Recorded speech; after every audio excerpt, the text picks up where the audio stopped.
That's what we're doing. We're doing festive, fall, and literary. We are so appreciative of the people that came out today to kick off the Hurston Wright Legacy Week celebration. You know, it's such a long title, I can't even really get it right, but this was the kickoff. We're going to have all these wonderful events going on leading up to the Hurston Wright Legacy Awards. I think we've been doing so many things virtually, so there's something to be said about fellowship among Black writers. I'm the Executive Director of the Hurston Wright Foundation, and on behalf of the staff, the Board of Directors, everyone affiliated with Hurston Wright, I'd like to thank you for joining us as we celebrate during this inaugural Legacy Award Celebration Week themed A Dedicated Space. So give it up for yourselves. Thank you for coming here. Thank you for being here. Hello again, this is Tracy Chels McGee, Communications and Development Manager at Hurston Wright Foundation. I gave a lot of my announcements, which were really exciting before, which is go eat, get some drinks. This is the installation table to have your thoughts about what a dedicated space for Black writers means to you. But I also want to, this is a kickoff, so I hope that you guys have registered for some of the other events that we are going to be having this week. Such as we're going to be celebrating the 20th anniversary of Gumbo Anthology, and with Marita. We're going to have some readings by our nominees. On Tuesday, we're going to bring attention for Black Authors, Black Books Recognition Day. So we want you guys to take the pledge.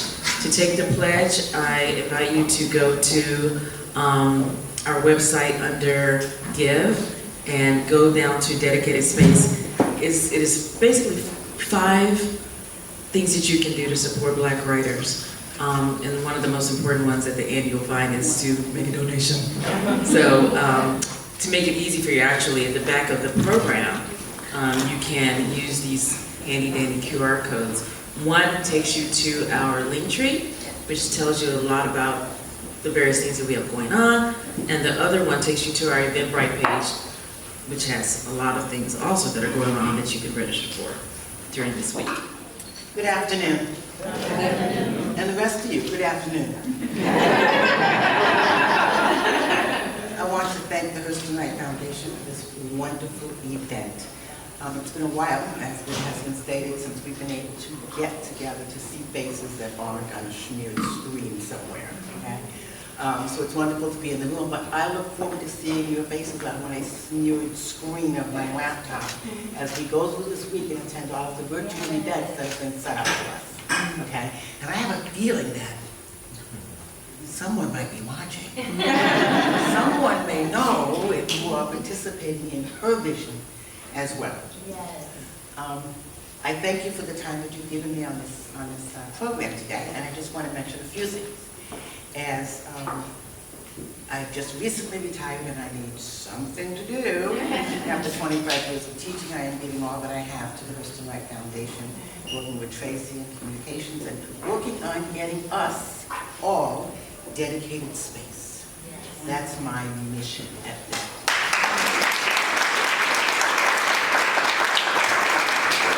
I gave a talk at University of Hartford about a week or so ago, and I played the CD that's in that book, Speak So You Can Speak, Speak So You Can Speak Again. And in that, on that CD is the voice of Zora Neale Hurston. If you've never heard Zora, you can hear her there. See her handwriting, her scripts, her notes, her cards. It's a multimedia interactive adult pop-up book on Zora, okay? Well, one of the things that I heard when I played that video was her discussing on a Mary McBride interview, which was like the NPR of the day, the problems that she had with finding the place, the environment in which to work. Literally, physically, right? Literally and physically, a space to work in. And she spoke about that last house that she was in when she was working on her novel and submitting it and getting evicted that day and getting the acceptance letter the next day and the advance the following day. So she was always just struggling just to put one foot in front of the other. But she left us footprints. She left a successful guide, and she charges each of us that are Black, and more importantly, that are Black and female, and that are Black and female and crafters, okay, to take up the baton, to follow her mission. And each one, what's the African proverb? Each one, teach one. Now, I'm looking at all the youngins in this room. You're the generation between me and my grandbabies, okay? Who are all girls, okay? So you need to get to work, okay? You have to solve all the world's problems. One of the things that, not a high charge, you have to continue with the feed into the world of what our lives, our stories, our tales, our history is about. So I look forward to seeing you on Zoom, online, at the awards ceremony, and I would very much like to thank the foundation for the open arms, allowing me to work with you, and I am at your disposal. I thank everyone for being here. Be safe. Thank you. So I'm the author of this Black history book titled Black Broadway in Washington, D.C. And when I think about a dedicated space, as a writer, as a journalist, as a young historian, I am really thinking about all the different places and rooms and spaces that I have been honored to be a part of, where I can create and freely and authentically show up as myself.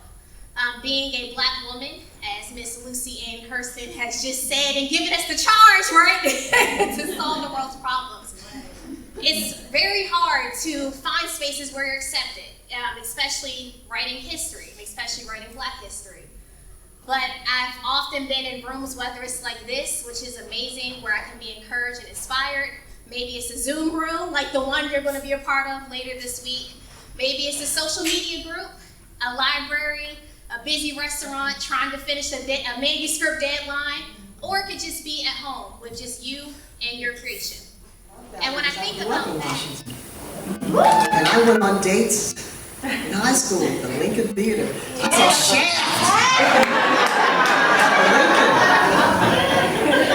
and To Serve Love and the Booker T. So I know exactly what you're talking about. Thank you all for being here, and just to say what I say every year around this time, I'm just so happy and gratified and pleased that this organization has created a new genius generation of leadership. When Clyde McIlvaine and I co-founded the organization 32 years ago, he was the one who said to me, Marita, we are creating an institution.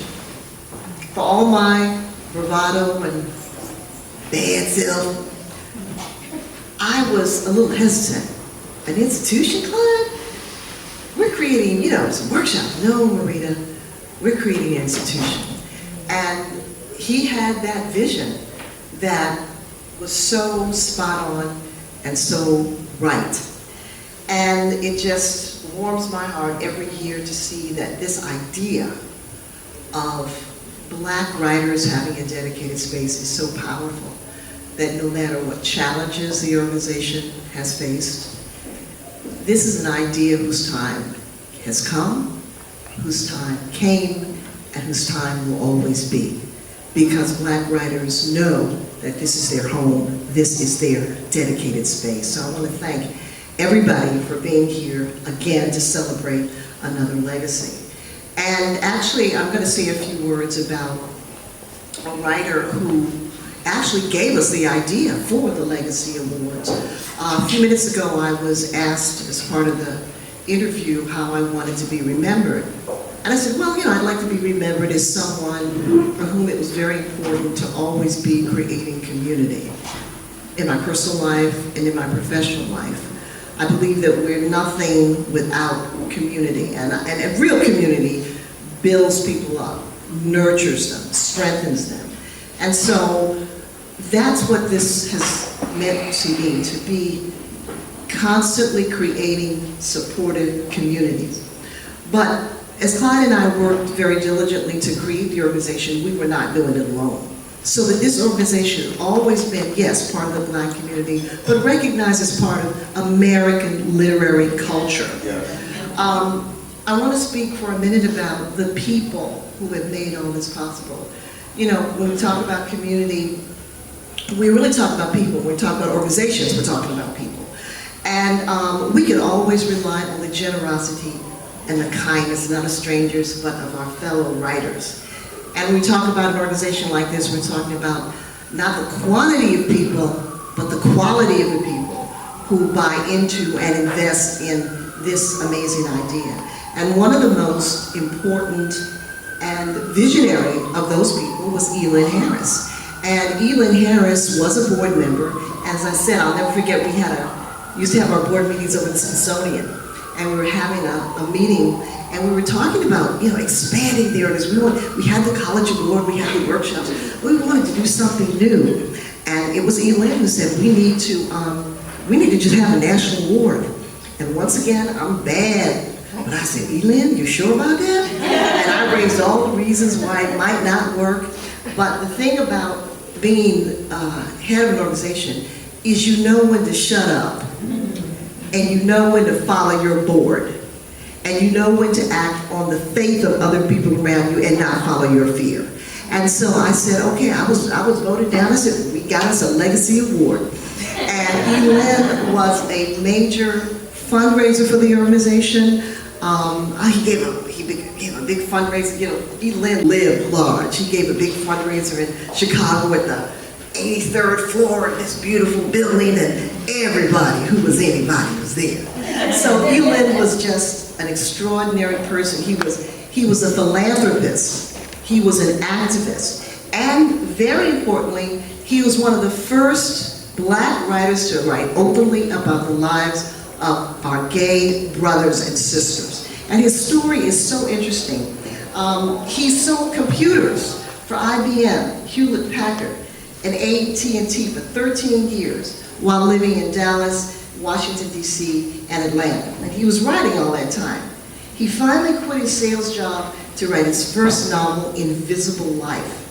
And failing to find a publisher, he published it himself. And he published it in 1991, and then in 1994, it was officially published by Doubleday. And that launched a long career where he worked with Janet Hill, the founder of Harlem Loom, and the imprint that published Gumbo. He published Invisible Life, Just As I Am, and This Too Shall Pass. And what I remember is his big spirit, his generosity, and he loved this organization. He was an NAACP Image Award nominee and winner of the James Baldwin Award for Literary Excellence. And as I say, the last thing that I did with him was work on the anthology Gumbo, which came out 22 years ago, and which we'll be celebrating in a program tomorrow evening. And it has been a perennial bestseller. We called it Gumbo, a literary rent party to support the Hurston Wright Foundation, because the almost $100,000 that my publisher gave us for that book went directly to the foundation, as well as the royalties that is accrued over the years.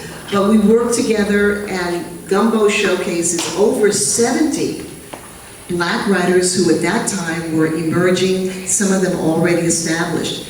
And that was a book that was like, somebody told me, oh, Marie, this is like a box of chocolates. I put it beside my bed, and every night I read a different story. And for tomorrow night's program on Zoom, I reread the stories of Tanari Dew, Mitchell Jackson, Crystal Wilkinson, and Bernice McFadden, and you could see the genius in their early work. So I urge you to tune into Zoom tomorrow at 6 o'clock for that special program. And again, thank you so much for being here. Yes. Again for our co-founder.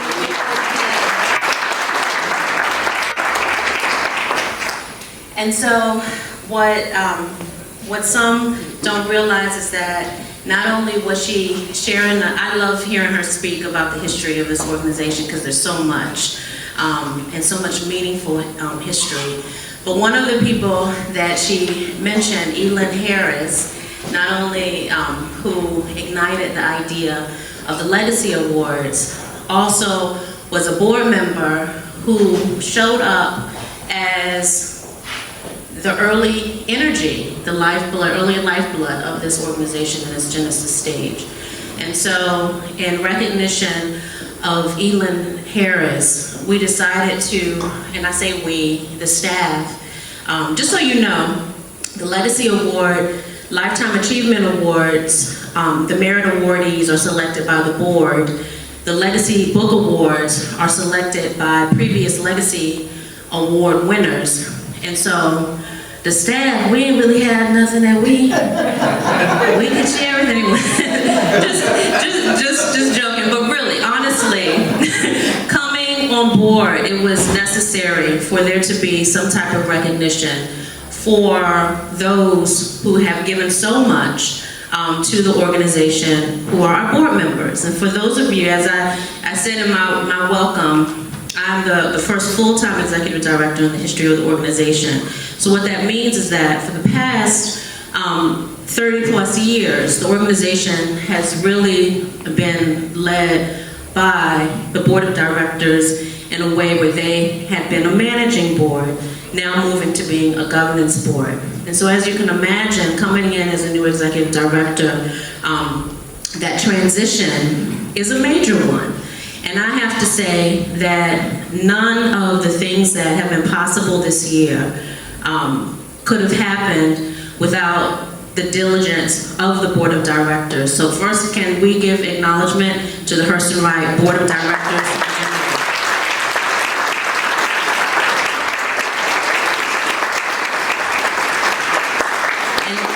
And so at this time, I would like to acknowledge two of the board members of our illustrious board, who have not only significantly contributed to the success of this organization, but who will be transitioning off of the board at the end of the year and cannot leave this organization without knowing that they are appreciated, they are loved, and all of the work and hard, diligent work that they've contributed to the organization is significant.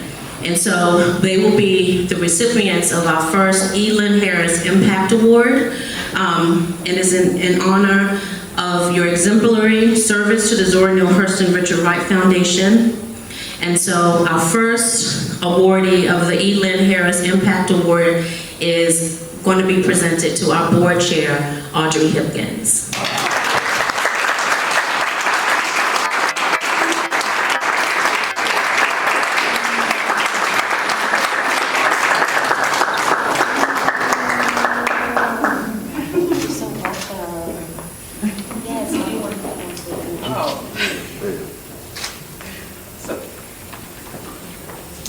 I'll be real quick, and I'm going to say to Lucy, I retired 9 years ago and started because of Darlene, who was board chair at the time, working with the Hurston Wright Foundation, and I have given it my heart and my soul for 9 years. And I'm just so proud of the organization and how far it has come. And I can only imagine how far we will go. Because Marita, I think you said it best, you didn't realize you were starting an institution. And that's what I really want us to be, an institution. And you know what that means? That means endowment. That means things that will be here long after we are gone. So I just invite everyone in the room to help us make this truly an institution that will outlive us. Thank you.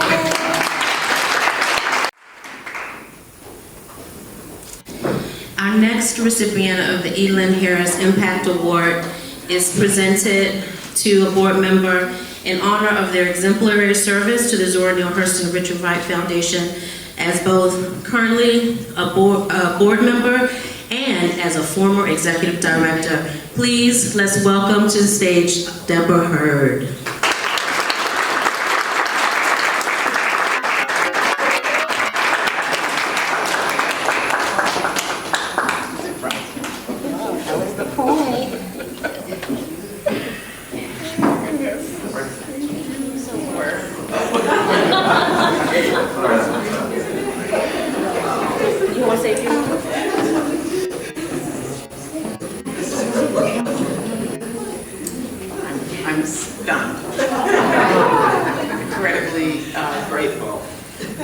Darlene, as Audrey mentioned, I met Darlene in the summer of 2014, and I had lunch with Marita shortly afterward, and I found myself volunteering for Legacy and joining the board in January of 2015. Marita, when we had lunch, said, "I am the interim executive director." She said this several times, and I did not get the message until later. And I left the board and became ED for 3.5 years, and then I went back on the board. So it's been an amazing, amazing time.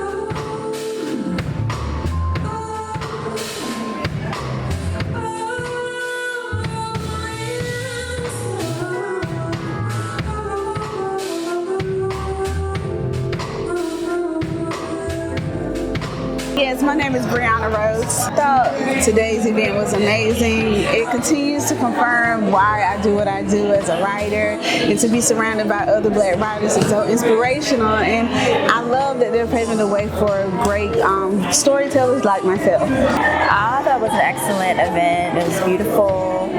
It was great to see some of the people that I've been interacting with virtually for the past couple of years in person, hug people, and to have good food. Food was really good too.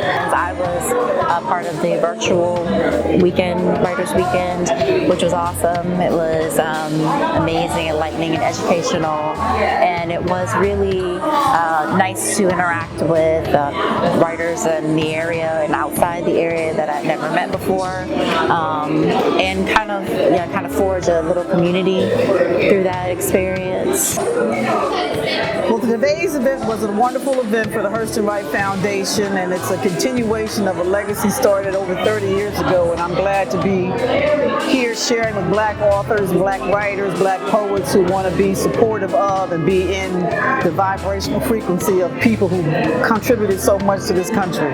I thought it was fantastic. You know, these events are so important for Black artists and Black writers to have these sort of communities of support where we can come together once a year, once a month to just celebrate ourselves. It was today's event was a beautiful celebration of Black art that is being established here and celebrating them. And it felt like a celebration. It was a celebration. We even did the electric slide. Everything today was put together so beautifully, and it was really an honor to attend.